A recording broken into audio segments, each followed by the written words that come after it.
welcome. And the other thing is that we are in a bit of a conflict zone ourselves because we are the last barrier before you have lunch. So my promise is that I hope you will support us in finishing spot on at 1:30. Now, over the... Oh, Kayode, you're here. Welcome. So we thought we had one missing panelist, but he's arrived. On the battlefield. Straight from the battlefield.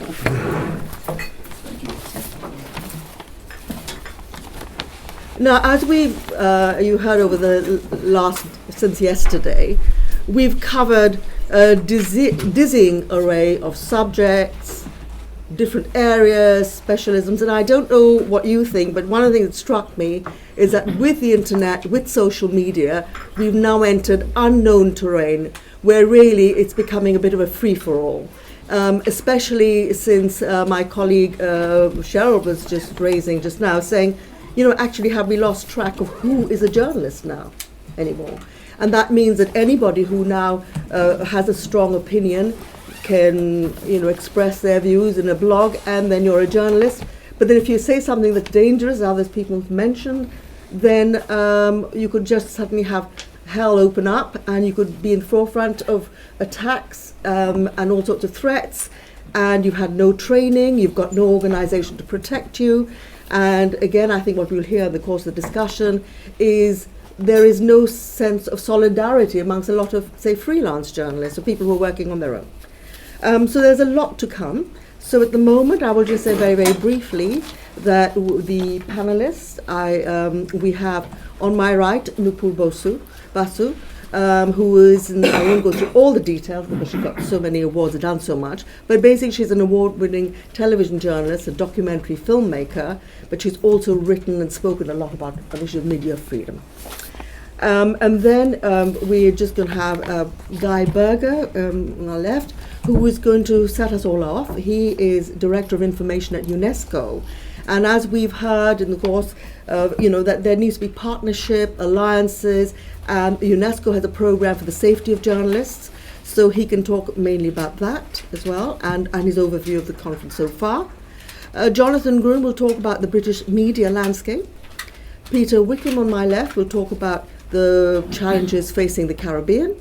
And Kayode Soyinka, who's just arrived, will tell us a little bit more about the environment in Nigeria. So can I invite you first, Guy? You've sat through and heard a lot of arguments and all the presentations. As Director of Media and Freedom of Media at UNESCO, what has struck you and what do you think can be done or you might be able to do? What's some of the highlights for you? Thank you very much, Rita, and thank you, Sue, and everybody else who was involved in this event. I do hope that we can follow up as UNESCO and our networks and Commonwealth and its networks with this. Something that has struck me, which I've written a little bit about, and I think given that we really have to focus in on what are the key challenges to us, given there's so many, with all the increasing repression that people were referring to and the challenges of social media. We've got to zoom in on what we can really do. And it strikes me that I think the role of media in elections is something we haven't given enough attention to, and that I think we could. So let me jump in and say that I think there's a new development related to elections which gives us an additional argument as to why the authorities in the member states of both the Commonwealth and UNESCO should uphold and champion press freedom standards, online and offline, as well as, of course, access to information, which some speakers touched on. The development I'm talking about, this new development, is what's sometimes called fake news, which, of course, is the tip of an iceberg about current threats in the information environment. Many people point out that there's long been misinformation and disinformation in the world, but of course what's very new today is the scale and the impact. So 3 points. First, all kinds of malign actors, as we know, are fabricating information that masquerades as authentic news. even though, of course, the content can never be verified, precisely because it's entirely and deliberately falsified. It's counterfeit. In other words, it's toxic content. And I would say it's supplemented not just by outright lies, but also by half-truths or quarter-truths, which, taken out of original context, are designed to mislead, confuse, or sow doubt. The second thing in the information environment, besides the range of actors who can produce content for malicious purposes and masquerade it as truth, the second thing is that millions of people are sharing this content, often naively, but sometimes because they pay to do so. And in addition, this is being reinforced by automated computer technology that is fueling an epidemic through fake Twitter accounts and automated posts in online discussion fora. And all this is not to mention the leaking into the environment of confidential information through the weaponizing of hacking for apparent electoral purpose. The third point about this information environment is extensive data mining of social media use, which is taking place behind our backs. This operation enables precise assessment of personality types, of political preferences, and of group linkages, and thus it enables associated targeting of individuals with customized messages like never before. And the result is that there is tailored and emotionally orientated content being received by susceptible people who don't even know they are victims of such manipulation techniques. So we have an information environment today that is a very far cry from the ideal of autonomous individuals who use the free market of ideas and information to make rational and informed decisions for their democratic choices and their democratic practices. This environment is also a threat to science. It's a threat to the idea that the truth will out. It challenges our notion that the pluralism of news and views, taken over time, is what enables people to be able to compare information and recognize what's verifiable and what's not. And the upshot of all this is we have fertile ground for identity politics to drive decision making, and for populist mobilization to ride roughshod over reason, tolerance, civil discourse, and human rights. And it's especially during elections that this kind of challenge becomes particularly rampant. In other words, when the stakes are very high because potential shifts in power are imminent. In this context, journalism, which is already often under duress from political and economic constraints, journalism struggles to keep its head above the water. At a time when reliable news should really be at a premium, we find that media credibility is often low and visibility even lower. Meanwhile, the integrity of democracy, of open and transparent political advertising, of electoral persuasion, all this is being dangerously compromised. This serious situation can have unpredictable consequences, not least of which is increased polarization, even violent conflict. Such a morass of rumor and falsehood is not good for politics. It's not good for incumbent governments nor for the opposition parties, which means that political leaders need to see what's happening and to recognize why their countries really do need free, pluralistic, and independent journalism as a source for reliable, trustworthy information and informed opinion. Many politicians, of course, don't like the scrutiny that comes from such journalism. But better the devil they know than the darkness in which everyone crashes into everyone else and nobody knows what is really going on. So, in my view, these times provide us with a real and urgent reason as to why we could try to persuade governments to live up to the standards of the Commonwealth and the standards of UNESCO. This new age calls on political power holders not only to live up to the standards of respecting press freedom, but to be proactive. So when journalists are menaced for calling out lies and fake news in the information ecology, it's the political leaders who should stand up, provide strong vocal condemnation of these attacks. It's the political leaders who should redouble their efforts to ensure the rule of law so that crimes against journalists do not go unpunished. In addition, political leaders need to ensure that state advertising isn't used for political patronage, but is distributed on a transparent business basis to support independent journalism on a market basis. Finally, it's political leaders who need to refrain from surreptitious engagement in fake news, who need to promote access to information, and who need to traffic in transparency and facts rather than deal with public information as if it were their own property. In short, this is an appropriate time for a new dialogue between governments and the media, particularly in regard to the integrity of elections.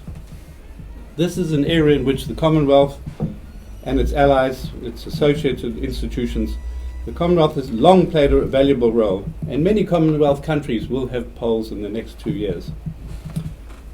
In conclusion, one can say if journalism is important enough to be let alone to be free during elections, if it is important enough to be protected during elections, then the same applies to the periods before the elections and after the elections.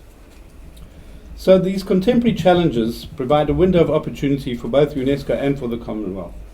This is a window that can be opened wide by the joint efforts of our respective organizations and of networks like the Institute, the CJA, and the CPU Media Trust. Thank you. Thank you very much, Guy. I mean, that is really positive because not only spelled out the dangers, and unfortunately Donald Trump isn't here when he talks about the media being the enemy of the people and so on. And as you say, it is a bit disturbing that the public image is, public perception about journalism doesn't rate very highly in some cases according to some surveys. So I think it's maybe also a time for journalists to look more clearly at what we're doing and make sure that we ourselves act with integrity. Maybe it's just me speaking, and not wait for other people to start wanting to regulate journalism. So the next speaker will be Nupur Basu, who is, as I said, an award-winning journalist, very experienced. And so Nupur knows about a lot of things that we don't actually get to hear about now, about what's going on in India. So we look forward to what you have to say. Thank you. Thank you, Rita. Well, let me just dive into the deep end right away since we're short of time, and let me get into the present day politics that we are encountering and how the media is colliding with that. The ultra-nationalist Hindutva policies of the BJP under Narendra Modi has, gone headlong into, run headlong into a free media. Along with attacks on NGOs, whistleblowers, RTI activists, writers, the press has indeed been under fire under this regime. Just to tell you that between June, just in a 5-month period, in between June 2015 to October 24, 2015, 4 journalists in India were killed. It's never ever happened in the last 2 decades that 4 journalists from official areas have just been, murdered in this manner. And of course, as William said on day 1, that we have 23 cases and none of them resolved so far of journalist killings. 3 things that I want to quickly run you through when I do this stage setting, which is what comes to mind when I think about what we are going through in India as far as press freedom goes. There is definitely a deteriorated media environment, as I have said. And why has that happened? It sort of started right at the beginning with, Narendra Modi assuming power and sort of putting out the message that I don't need you in the mainstream media. So he's decided right from the beginning to use the state media, which is actually not state, it's supposed to be autonomous, that is the Doordarshan, the All India Radio, but he's sort of, in a sense, decided to use those spaces to put out his message, as well as, in every single forum, in newspapers and advertising, rather than speak or engage with the mainstream media. He's made exceptions with 2 news organizations, one being the Times Now channel, and another English channel. He's got this anathema with the English media, this hatred towards the English media because they really pulled him over the coals on the Gujarat riots, and he's never quite recovered from that, and therefore the sort of relationship has just got worse because there's been no bridge building on that. I think it was in Downing Street press conference that he was actually confronted by a question by the Guardian reporter, and he couldn't, it was just face to face, he couldn't avoid it, but he managed to skirt around the answer again. He does not like one-to-ones with the media. So if the Prime Minister has this attitude, then what happens to his ministers? They are definitely going to take the cue from him, and they too stop talking to you. And then what happens to the bureaucracy? The message goes down that the bureaucracy should also not be giving out stories to the media. So on November 8th, when demonetization was announced by Prime Minister Modi, why was the whole nation in a state of shock? Because there had been absolutely no leaks or no inkling whatsoever in the media before that. What happened to India's otherwise earlier very good investigative instincts in the media? Whatever happened? How come there was no leak? How come they didn't have a story that such a move was impending? I mean, the silence of the media on demonetization till the Prime Minister announced it I think it tells its own story for media watchers. What has happened is subsequently in the last 2.5 years, there has been a bit of you're with us or you're against us. This kind of binary which has been put out has really harmed the relationship between, in news coverage. So you have a set of reporters and journalists and channels and media houses who are completely backing this regime. So the other who are trying to question, trying to do an independent job. Of course, the left-leaning media is, sort of just dismissed outright by this government, saying that, you have your own bias. But even independent journalists are not taken seriously by the government because they say, you're not with us. And that's a real blow for good independent journalism in India. One of the major fallouts of this has been censorship in a quiet way, not the kind that Indira Gandhi. Let's not forget that India had a chapter of censorship, outright censorship during emergency years of Indira Gandhi. I'm talking to a converted group here, all of you know about it, so I don't want to be repeating myself, but yes, that was out and out censorship.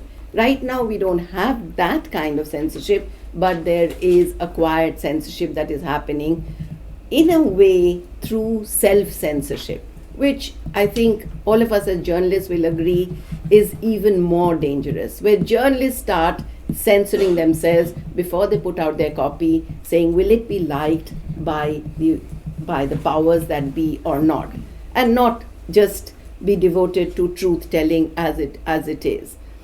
So there is a big fallout there. The other fallout has been job losses. I don't want to go into the economics of whether they pulled out ads, what they've done, but job losses. I would say about 800 to 900 journalists in India in the last 1 year have been thrown out of work. And this is from major newspapers like Hindustan Times, Anand Bazar Patrika. These are not some, flagelling Mofussil paper which has run out of funding. There are interesting news laundry recently. This is a Media Watch website which recently reported how the Economic Times was having a summit, and about 2 hours before the summit, although the Prime Minister was committed to speaking at the summit, obviously as the chief guest, he pulled out, and along with him a whole lot of his ministerial colleagues too pulled out, leaving the summit absolutely, bereft of political shine, all causing discomfort among media watchers. What is going on? Well, there are those, as I said, coming back to those who really back the media, and they back the media back the regime now, and to an extent that it is really reprehensible. Because I just want to run you through the episode of the incident that took place in JNU. You may be aware of it. The Jawaharlal Nehru University, one of India's premier education institutions, which was attacked because the students were attacked because they were apparently raising slogans which demanded freedom for Kashmir from India, etc. As it turned out later, we were shown videos on certain channels like ZTV, Times Now, which were actually doctored videos, where audio and picture were put together from two different events. And that has now been, established beyond doubt. But nobody in the media circus who put out those videos, there's been no action taken against them. So that is the extent to which those who support the regime are willing to take this debate, where you are sacrificing the careers of students who never said what they claim they actually said.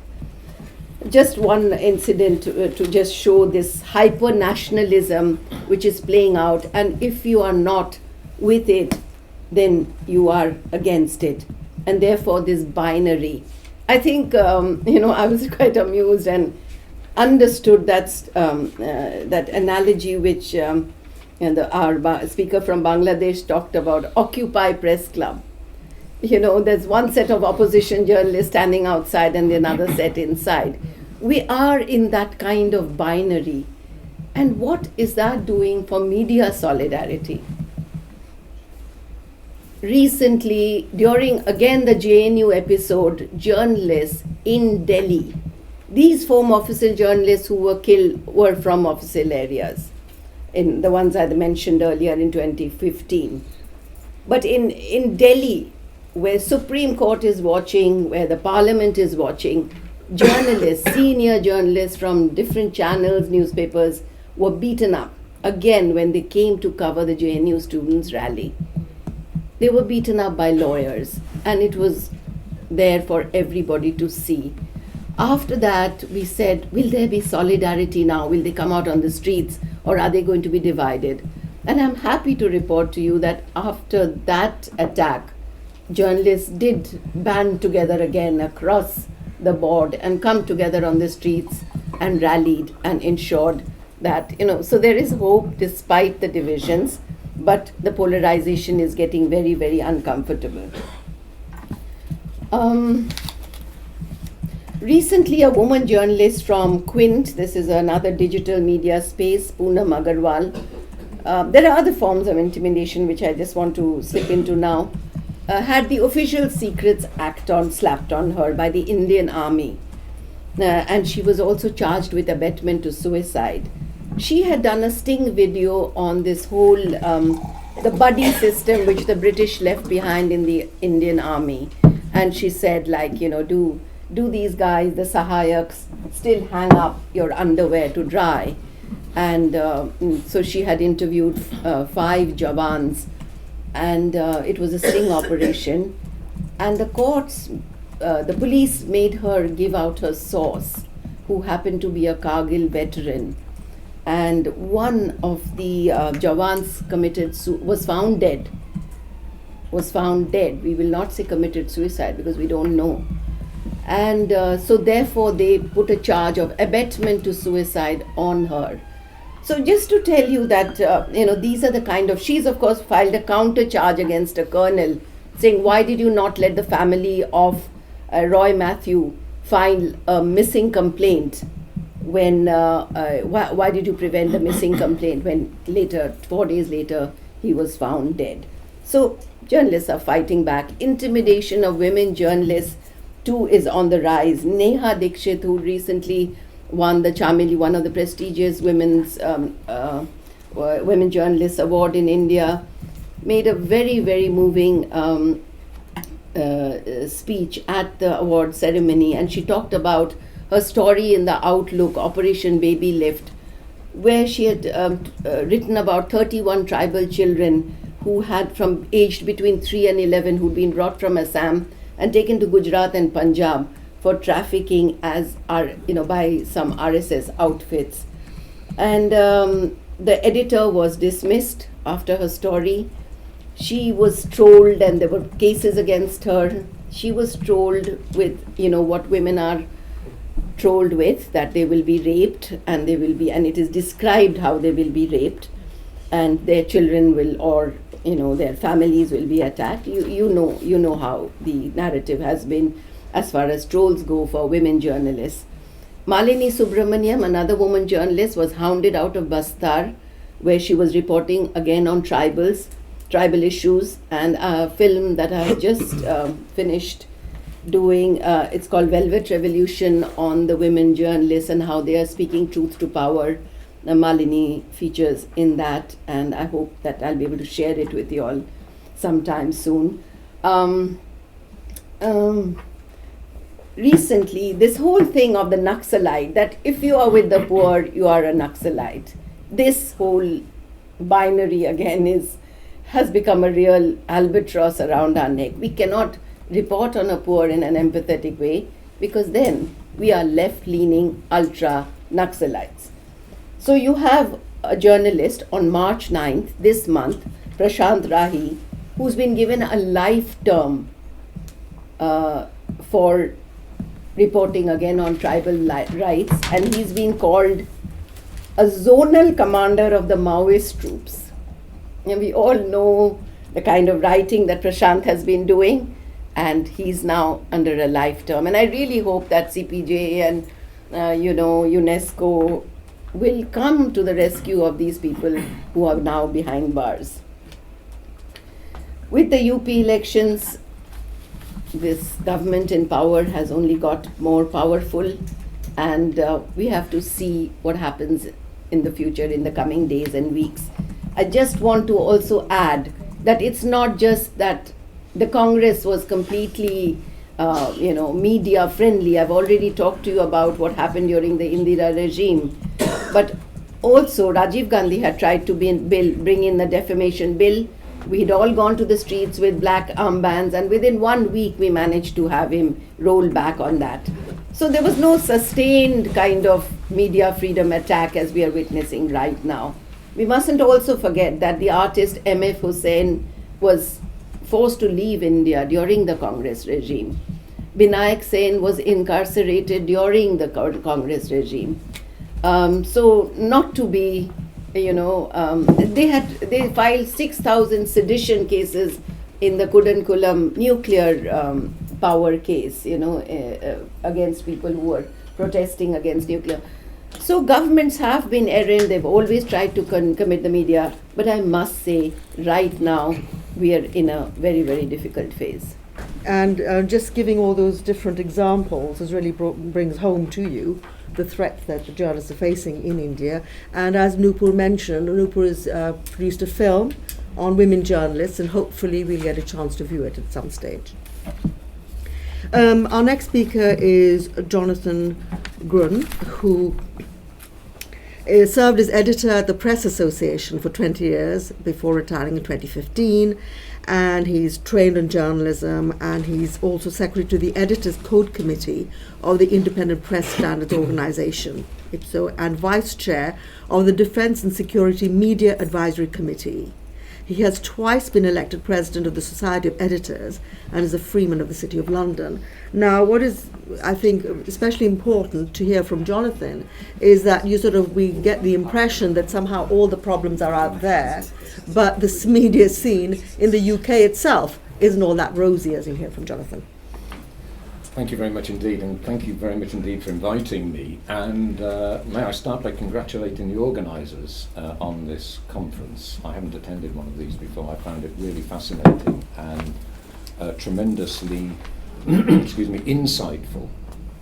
So it's a real pleasure to be here. May I also start by just following up on what Guy said in his opening remarks about fake news, that in my opinion, the antidote to fake news is real news by real journalists who follow defined ethical standards. Now in Britain, we're proud of our tradition of a free press, but it is under pressure just as it is everywhere else.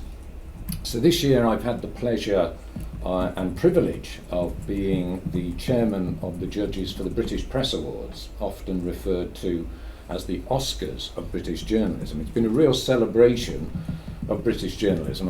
Let me tell you about some of the winners. The Sunday Times' city editor, Oliver Shah, was honoured for his investigation into Sir Philip Green's sale of the retail chain BHS for just £1 and the pensions scandal that followed. Now, his articles included an account of running battles with Sir Philip, who may yet return to being plain Mr. Green if he loses his knighthood, and the tycoon was trying to block those critical stories. The Daily Telegraph was honoured for a sting operation that led to the resignation of the England football manager Sam Allardyce. Allardyce was caught explaining how the rules on owning players, they were the rules that were set by his employers, could be circumvented. On the bright side, Allardyce left his post with the record of being the most successful England manager of all time, because his record actually was played one, won one, fired, which gave him a fantastic 100% record. The Sun won an award for its campaign that exposed how a charity for the aged was being paid to promote rip-off fuel tariffs to the elderly.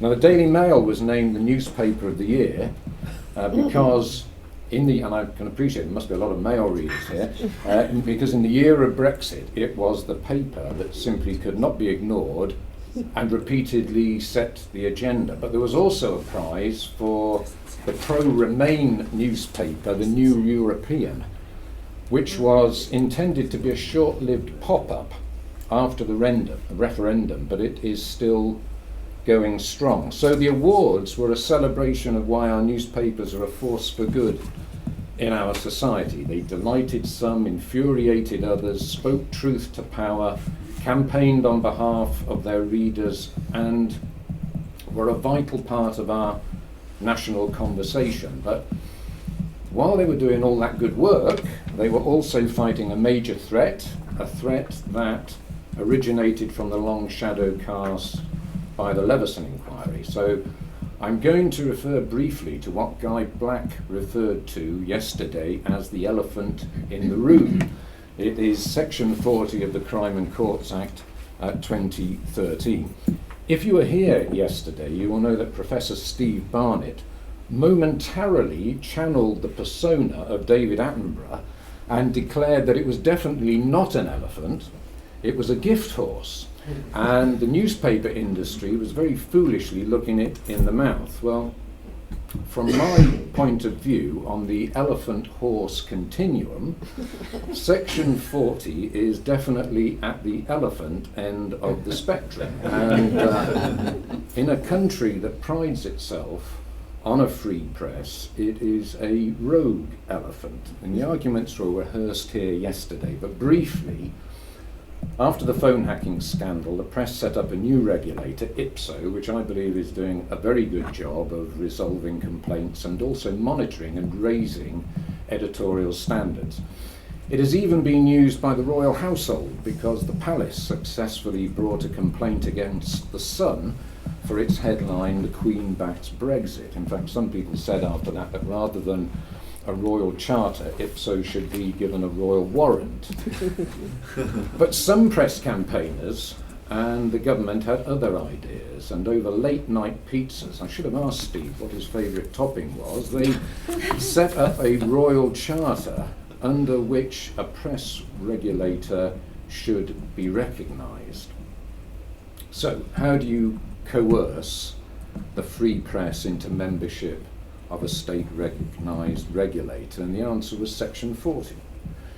If Section 40 was brought into force, a newspaper that refused on a matter of principle to sign up to the state-recognised regulator would be punished. For example, if it was sued for libel, it would be ordered to pay both sides costs, win or lose. That's simply wrong. A free press that is coerced into membership of a state-recognised regulator is no longer truly a free press. Think of the chilling effect of Section 40, how it would be used by rich bullies who want to prevent newspapers investigating. Think of the message that Section 40 would send to other countries. But Section 40 is only one of a number of threats that the British press has had to oppose in the last few years. For example, the way the police use, some would say abused, laws intended to fight terrorism to obtain journalists' phone records. Police obtained the phone records of the Mail on Sunday when they were investigating the traffic speeding case of the government minister Chris Hume. And they obtained the phone records of a Sun journalist when they were investigating the Plebgate row, which erupted, you may recall, when a cabinet minister, Andrew Mitchell, got into a row with police at the gates to Downing Street. So anyone calling those journalists would have had their contacts logged by the police. It goes further than that. At that time, it was revealed that 19 police forces obtained the records of 82 journalists over a 3-year period. Most of the journalists involved will not be aware that their phone records have been accessed, but they were, for some reason, and that's worrying. And last year, the press had to wage a major campaign to prevent the government watering down freedom of information laws, which allows citizens, and especially journalists, to request answers from official bodies. Now, Tony Blair brought in the FOI legislation, but now bitterly regrets doing it. He says he was naive and foolish to do so because of the power it gave to journalists to inquire about the workings of government.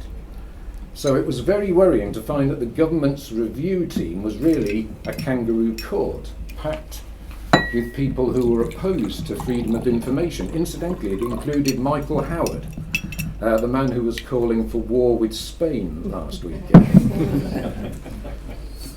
So the outcry involving the press and others forced a welcome retreat by the government. But of course, maintaining the status quo was all very well. We should have been pressing forward to increase the transparency of government. Instead, we have to be grateful that it was not reduced. Now, the next fight may involve a proposed revision of the espionage laws that could mean that whistleblowers and the journalists who work with them are given the same criminal status as spies in the pay of a foreign power. As you can imagine, that proposal from the Law Commission was greeted with outrage, and it may well be that it is killed off after consultation. It certainly should be, but there will be some who operate in the shadows and prefer to keep it that way, who would welcome it. So it requires constant vigilance to protect our rights, even in a country that has a long tradition of a free press, and in an era of so-called fake news. That free press has never been more important. If we succeed, the press will benefit. Of course the press will benefit, but it is our fellow citizens who rely on a free press to represent their interests who will benefit the most. Thank you. And so I think this image will all be in our mind. Section 40, rogue elephant, never forget it. That's right. And now, Peter, we've heard about the challenges facing countries large as India. So Peter is a political correspondent and the principal director of the leading Caribbean political research company, the Caribbean Development Research Services. And then he's also, this is the organization, which conducts political polls and research and has worked with several major political parties and governments throughout the Caribbean. But I was talking to Peter earlier, and he was talking about the scale. Having a smaller population in areas has its own challenges. Yes, thank you. Okay, thank you, and thanks to the organizers for including the perspective of a sub-region like the Caribbean. I'm happy to speak on its behalf. And the size, relative size of the region is the focus of my presentation, because I think that it presents a peculiar problem when we look at media freedom. Nothing similar to what we've heard from others, since we do have those problems, but we also have another problem which relates to the issue of small size. Size is critical where media freedom is concerned, because in many instances size is linked to viability. Viability is linked to critical mass in terms of population and also economy size. So the central argument I'm coming from today suggests that countries like Dominica, that has a GDP of 498 million and a population of 70,000, has peculiar problems with media freedom that would always be different to a country like South Africa that has a GDP of 350 billion and a population of 53 million. The basic problem that we have is one of economics. It underpins the viability of the media. Media is a product, whether we like it or not, and a product requires a consumer. A product requires a market, whether that market be private or public. Historically, we have assumed that the challenge is related to the public side of things and what we call terrestrial television, the terrestrial television licenses. Historically, governments all over the Caribbean have controlled these licenses.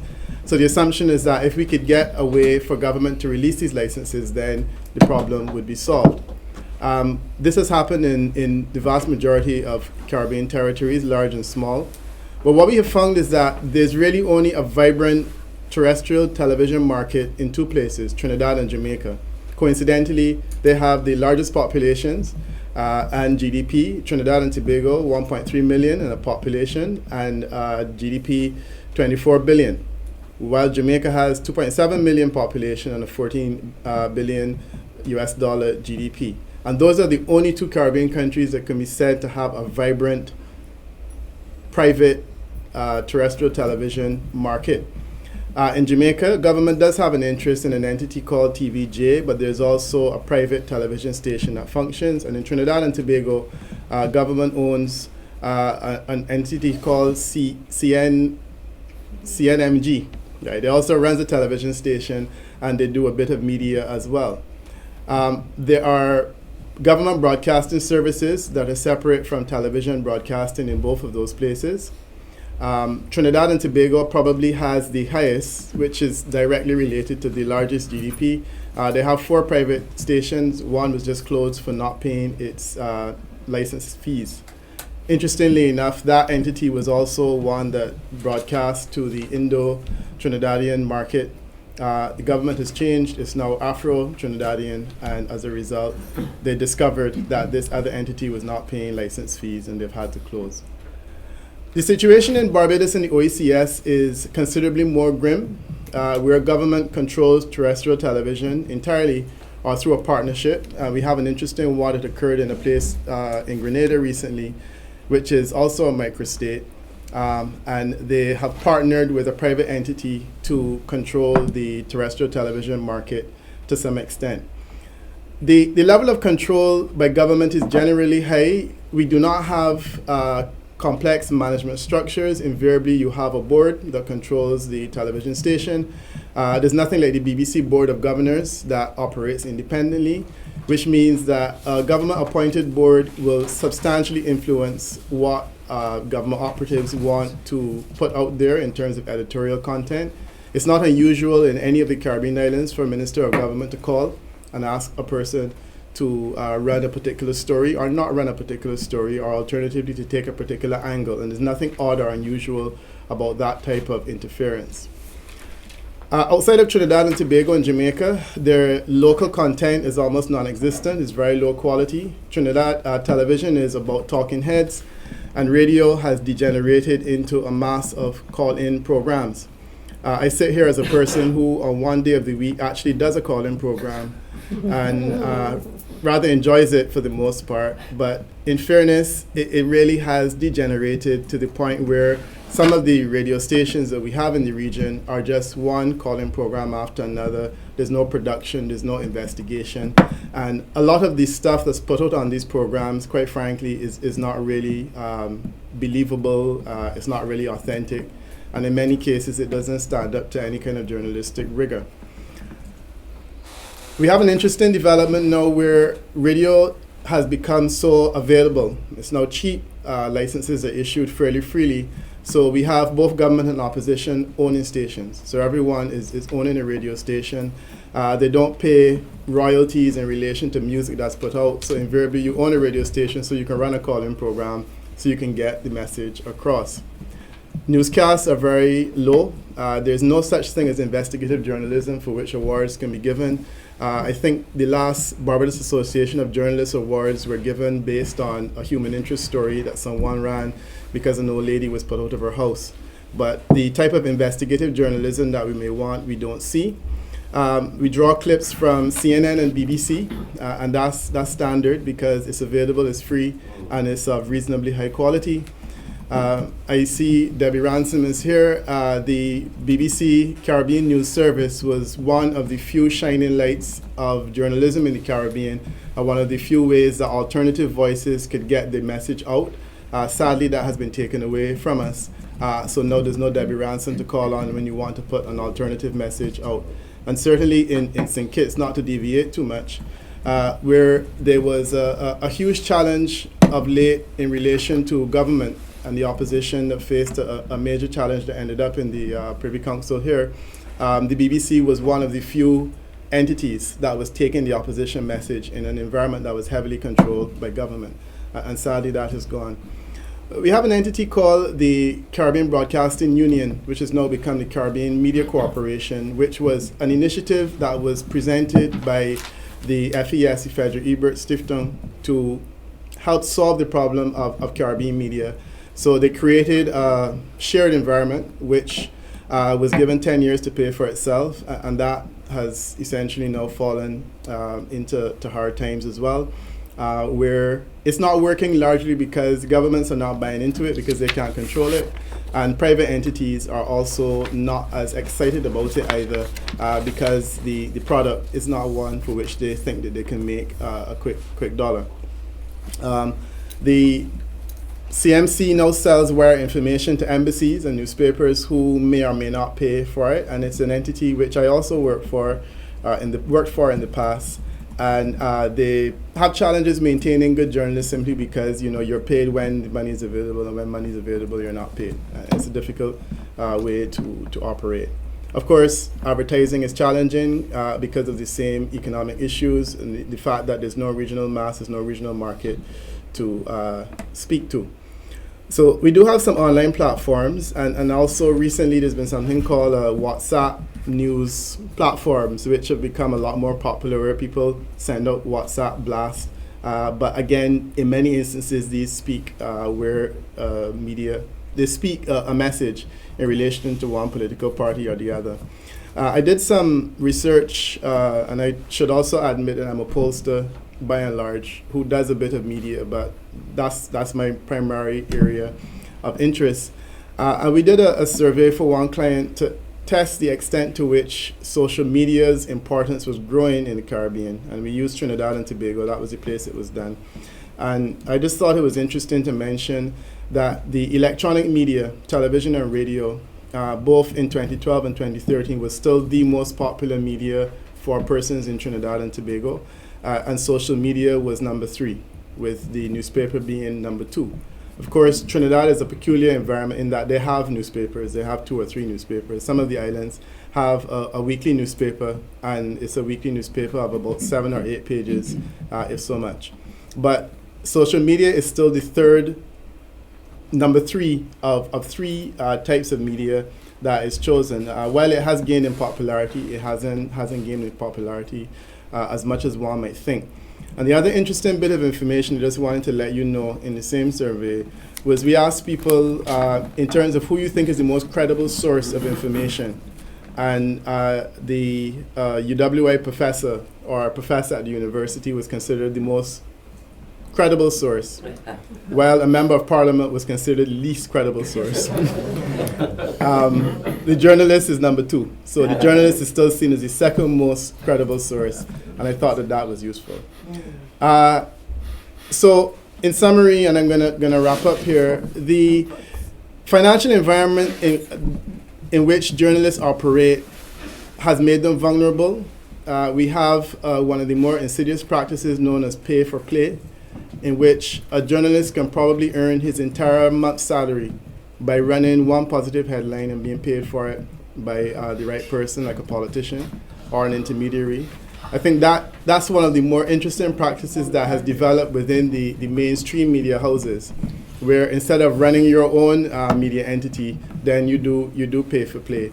Pollsters have also been accused of pay for play, but that's an entirely different discussion, which I can't get into at this stage. So yeah, you can buy an attractive picture, or you can pay for an attractive picture not to be published. You can pay for an attractive headline or an attractive story.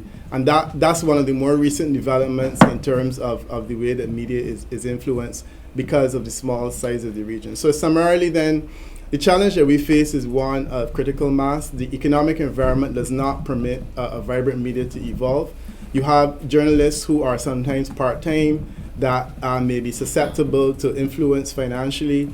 They can't stand on their own feet. They can't certainly deal with a lawsuit of any magnitude. And they're really very vulnerable as a result of that environment. And it's not one that is as easily fixed as several of the others. A protocol doesn't help. A code of conduct doesn't help. And the problem really is one of this is a bit worrying, and I think this is probably where the Commonwealth can play a role. And if we get time, I would like to invite William Horsley to talk about what they have presented, and which the Secretary General mentioned about code of practice for the media and governance. So now we've got to fit in question and answers and a brief presentation from Kayode Soyinka in the next 10 minutes. So Kayode, could you very briefly talk to us about the perspective from your point of view? Kayode is a journalist and publisher from Nigeria, but he's also, which is quite interesting, he's done a lot. He's been a London correspondent for many years, but he's also achieved a reputation as a versatile investigative journalist, which might be relevant for this particular discussion. So Kayode, over to you. Thank you. Because I'm the most athletic person on the table, I will bring you greetings from Nigeria. And before you ask me, I would let you know that our president is back and is working hard on his table after spending some time here in London on medical tourism. I want to thank you for inviting me. Nigeria has a rugged and fascinating media. Its media has gone through a checkered history that spans over a century, starting from when the first newspaper was established, apparently in my hometown, Abeokuta, by a missionary called Henry Townsend in 1859. We have had the history of having the first television station in Africa and the attempt to get news across through radio, which started with the introduction of what was called rediffusion in the 1940s in southwestern Nigeria. It might be of interest to you to know that the first commercial advertisement on rediffusion was the announcement of the wedding of my parents in Ibadan in 1946. Because we got exposed very early in our history to these various forms of disseminating news, the media therefore became very useful to us all through our struggle towards independence, the campaign against military rule, and the enthronement of democracy and nation building generally. The missionaries had used the media to propagate Christianity, while our forefathers used it to campaign for independence. That was the beginning of the development of progressive press and media generally in Nigeria, and the battle for freedom of the press, especially during the era of military rule. We had the military ruling us for over 30 years, and the media in Nigeria was the voice of opposition against military rule. It was a tough period when media practitioners were constantly tortured, arrested. One journalist had the hair on his head shaven while in detention.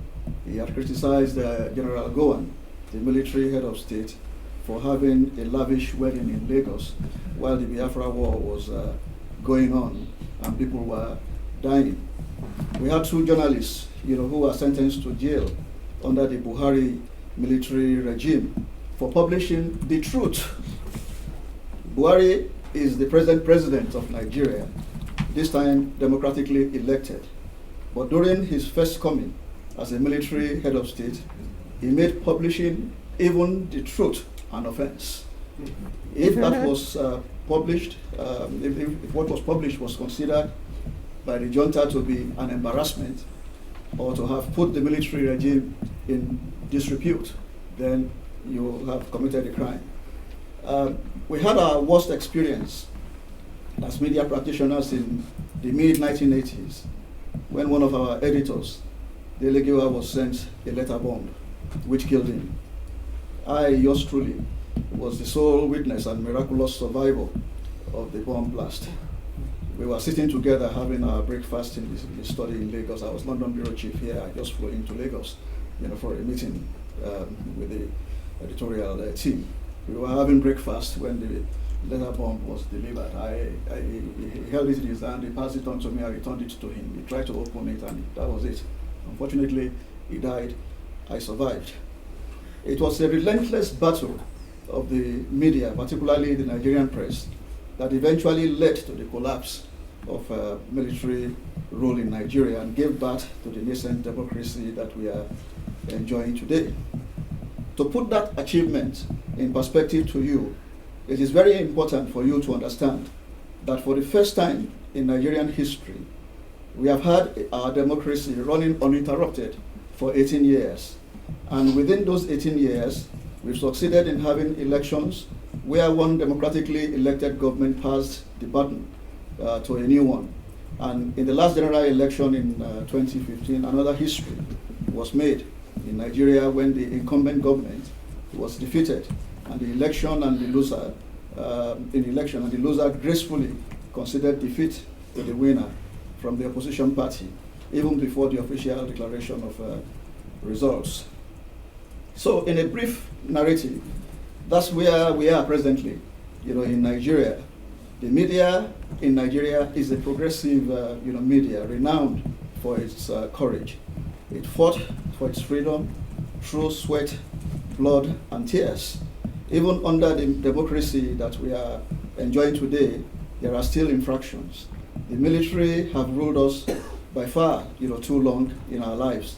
That even when we eventually have found ourselves in the democracy that we have been yearning for, we still from time to time, inadvertently, still behave as if we were still under military rule. And that applies to both the military, the civilian ruling elites, and even the electorate. Now, under this relatively new situation, we have found ourselves, we've been struggling to adapt and learning how to operate under a functioning democracy. We can talk about the training of journalists, editors, political correspondents to help them adapt and perform their jobs professionally under a democracy. But let's just put all that aside for now, because there are issues which are much more serious and fundamental, which have to be resolved before the media in Nigeria can operate well under this democracy. And I would like to cite just 2 examples of what I'm talking about. First is media and elections, most especially reporting elections. And then second is media and insurgency, reporting the Boko Haram insurgency and counter-terrorism.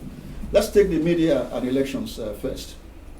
In the development of our democracy, developing confidence, cordial and good working relationship with the Electoral Commission, the umpire, in this case in Nigeria we call them INEC, the Independent National Electoral Commission, is very, very, very, very vital. Before elections, INEC initiates strategy meetings between itself and the security agencies, including the military. But they exclude the press and media generally. Why? Because INEC trusts the security agencies and the military but they don't trust the media. So they therefore exclude them from pre-election strategy meetings. That is why there is always a major misunderstanding between INEC and the media during elections. When media sees soldiers being drafted into polling stations across the states nationwide during elections, as if we were in a theater of war.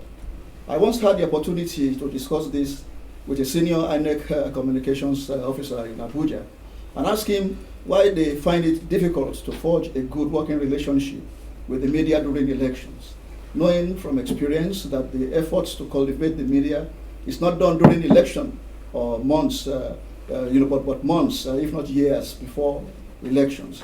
The explanation I was given was that the security agencies, particularly the military, find it difficult to sit together with the media in their strategy meetings with INEC.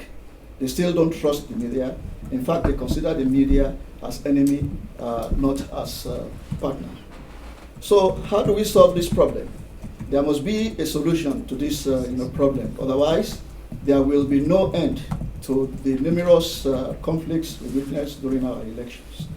I am of the opinion that the media must have access to the strategy meetings between the security agencies, INEC and INEC before elections, so that they can get better understanding and background information of what is at play when all of a sudden they see heavily equipped and battle-ready soldiers deployed across the country during elections.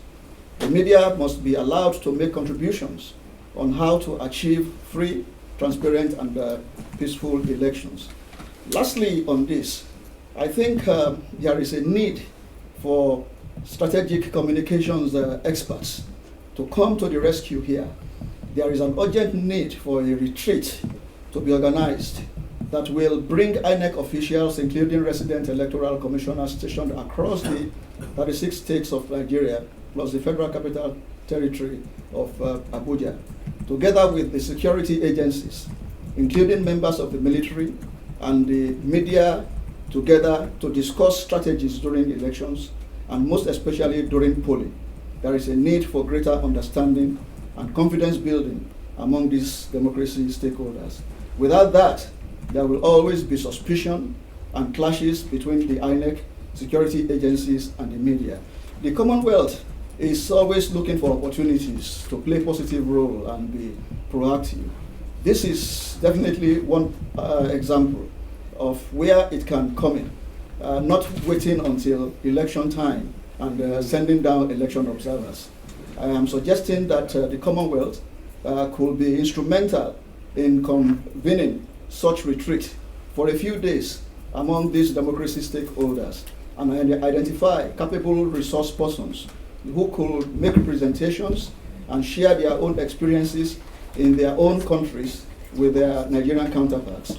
Comparing notes and sharing experiences can go a long way in breaking long-entrenched suspicions, which always make it difficult for cordial relationship between INEC and security agencies and the Nigerian media during elections. Next and finally is the fighting of insurgency, the Boko Haram example. Reporting insurgency is a new thing entirely, a new experience entirely for the media in Nigeria, just as it was for the Nigerian military itself. So when Boko Haram struck and started the wanton killing of our people, especially in the northeastern part of Nigeria, we did not know how to respond to it initially. Our military was ill-equipped to deal with the situation. The country was caught napping. No equipment for the army. They weren't trained for counterinsurgency, let alone how to disseminate news of what was going on in the front line to their engagement with Boko Haram. So in the initial stage of the war against Boko Haram, we were hearing all kinds of different conflicting stories of what was going on in the Northeast. It came to the point when Nigerians no longer believed in what they were hearing from and told by the military. The military, as discussed earlier on, did not trust the media, so they refused to allow them to report their operations from the front line. And the media houses themselves are not well equipped to send their correspondents to the front line to report independently. Even if they had the resources to do it, I am sure they wouldn't have been allowed to get close to the army. It was not until some better equipped, better funded, and better secured international media came into Nigeria and got into Chibok, for instance, to report about the over 300 girls adopted by Boko Haram, that Nigerians and the world got to know about the extent of the damage already done by Boko Haram. Now, while all this was going on, I will soon get to the end of this. Sorry. Some of us, senior media practitioners, with some influence to let the military authorities know they were wrong in their approach to media relations in the prosecution of the war against Boko Haram. We have to make it clear to them that they must engage with the media positively, because the people no longer believe what they were hearing from the military. So how did we make this happen? I can only speak on the behind-the-scene role that I played. I brought in to Nigeria a London-based strategic communications outfit and introduced them to the Nigerian government and the military security hierarchy. It was clear the government and the military needed help because they were losing the propaganda war as well to Boko Haram. The communications outfit was able to get the US State Department, the MOD in London, and the Nigerian government itself to fund a 10-day strategic communications workshop at the Defense College in Abuja that brought senior Nigerian military officers from different formations around the country face to face with Nigerian editors and war correspondents. This workshop was a godsend. It helped in breaking the ice. It helped the parties in rubbing minds about the fears and suspicions always prevalent between the military and the media. And during the workshop, they came to realize the importance of both sides working together for the sake of the country. To help build the trust and confidence, part of what the London Strategic Communications Company did was to bring to Nigeria war correspondents from top newspapers in the UK who had covered the conflicts in Northern Ireland and the two Gulf wars. They shared their experiences with us, especially how they were able to work with their own military in reporting the war in Northern Ireland and the two Gulf wars. At this junction, I should mention that I had invited to Nigeria a few months earlier Lieutenant General Sir Robert Fry, the former commander of the British Marines and the deputy commandant of the Second Gulf War, to come to Abuja to deliver the Africa lecture. He used the opportunity of that lecture to give advice on counterterrorism. Kayode, sorry to interrupt you, but could you, can they continue this? Thank you. It was not a surprise, therefore, to some of us when we started to notice a change of tactics by the Nigerian military in their engagement, especially with local media and the dissemination of news on their operations in the war against Boko Haram. First, they set up a central information unit in Abuja where press conferences are held regularly and where journalists can always approach for information. Secondly, they imbibed the system of embedding journalists in their warplanes and personnel carriers and take them to the real theater of war against the insurgents so they could report directly and independently. That's where we are presently in Nigeria. My sincere thanks to the panel, but also to all of you from the audience and the panelists among you for your insights and for your contributions and for using the soft space in best Commonwealth fashion around the edges outside of the formal chamber. I've been asked, what are we doing going forward, which is absolutely right that we should discuss this. I'm a realist. I also believe in building in practical steps, but I also believe passionately in networking. And I think that was excellent that the Secretary General was so welcoming of the initiative here and of William and David's ideas of criteria and standards and setting out roadmaps. But as William said in his opening presentation, there are multiple stakeholders involved, and as Guy has highlighted, the need to focus. So I think in terms of writing up the report, building capacity for our centre is particularly important, but also networking and seeing how we can use both contacts with the Secretary General and her office and team, using her imprimatio, but also using the Commonwealth Foundation and its roots into civil society to help to generate the necessary critical mass to keep going this conversation, to raise its profile. I'm not going to come up with specific proposals right now. I think that media and elections are enormously pertinent. There are 17 Commonwealth elections this year and next. So there is good practice, as Kayode has pointed to, at cross-fertilisation, but this is going to be part of an ongoing conversation, and I look forward to including all of you in that.